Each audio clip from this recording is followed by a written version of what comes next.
Радостното, че тази година според мен има повече големи състезатели на лагера.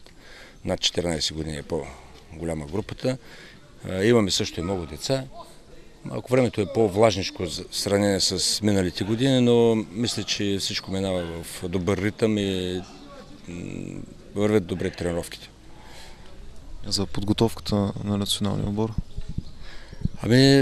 Както знаем, тук лагерът не е с работа с националния отбор, общо технически лагер, в който коригираме някои други неща. Обръщаме внимание повече на класика, на, бих казал, връщане в корените на карате, началото. Защото, както знаем, без корени дърво няма.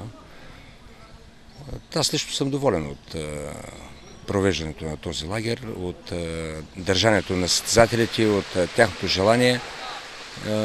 Мисля, че и тази година ще бъде успешен лагер, ще има добри отзвуци.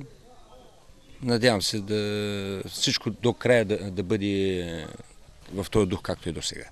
А какво по-точно ще включва лагера? В лагера да почна отзад напред. В последните 2 дни ще има изпити за по-високи степени. Тук има и японски структури. Основни техники, базови техники с оръжие, неща. Значи имаме в момента и китайски учител, който ще обърне внимание повече върху дишане, върху енергетиката на тялото, върху енергията, която би трябвало човек да овладява, или един каратека трябва да знае. Бих казал, че като че ли малко забравихме за тези неща, тъй като прекалено много състезания, прекалено много фойерверки, но в един момент като че ли остана назад тази основа, тази истина.